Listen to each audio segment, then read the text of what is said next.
Congressman, thanks for being with us tonight. And you are retiring at the end of this year. You've held that seat in the 49th District in California since 2003.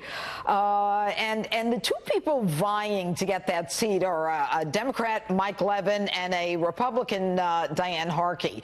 What I found so interesting in this is that among those who've already voted in that district, this guy, Levin, seems to be up 80% among those who believe that health care is the most significant issue in the race. So my question to you is, did I miss something on health care? Why are we all of a sudden talking about health care? It's like the Democrats' biggest talking point.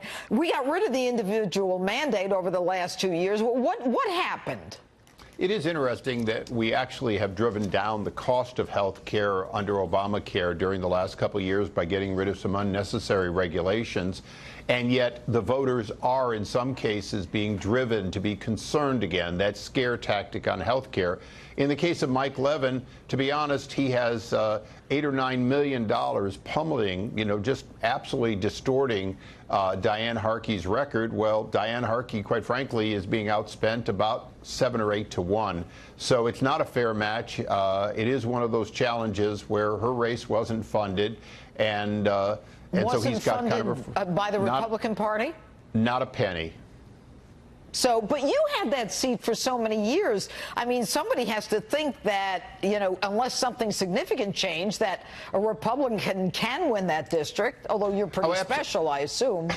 I'm not that special. The reality is that seat could have been held in a normal year, but the hundreds of millions of dollars just in those races, just last week, $11 million came in from Michael Bloomberg to spread over 4 candidates, almost 2 million of which I believe went to Mike Levin to beat up the highest ranking Republican in the state of California, Diane Harkey, with a splendid record. But Michael Bloomberg has certainly become an ardent Democrat trying to flip the House. Indeed. All right. I want to move on. You were chairman of House Oversight, and you know what investigations entail. I believe you were chairman from 2011 to 2015. Yes. Now, there have been multiple reports that the Mueller-Russia investigation is winding down, and certainly without any indictments of any Americans connected to Russia collusion, no Russia collusion proven. And yet Adam Schiff from your land of California couldn't stop himself anytime he got in front of a camera to talk about Russia collusion. And I have a quote here. I mean, there are so many like this where he says, there's plenty of evidence of collusion or conspiracy in plain sight. Now, if the Democrats win the House, he's going to be in charge of House Intel. Can we expect another 2 years of it's there, it's there, it's there? I mean, aren't we tired of this yet? Oh, we absolutely can expect that. Adam Schiff, who's had access to all the classified information where there is no collusion by the Trump campaign with the Russians, has managed to say, well, it's in plain sight. Well, it's in plain sight in fake dossiers that were produced and paid for by the Obama administration.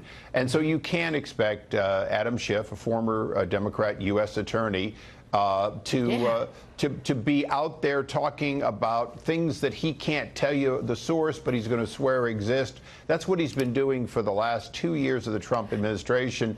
Well, Congress and the Trump administration have been building a robust economy, getting rid of regulations. I just have a few seconds left. With the numbers in the economy just yesterday, the unemployment rate 3.7 and the jobs going up. I mean, what is your projection as it relates to the House? Does any of that stuff matter? Well, all of the good work done by the Republican House, that's going to come to a halt, and we're going to be frozen. The good news is the Trump administration's deregulations will continue. Many of the things that have caused us to have increases in export of oil, increases of export of durable goods, that's going to continue. But it is a challenge because so much of what was the agenda the last 2 years that the president signed is in danger of coming to a halt. And that's a real shame because the economy today has negative unemployment. More people more jobs being asked for than there are people to fill them. All right, Congressman Issa, thanks so much for being with us. Thank you, Judge.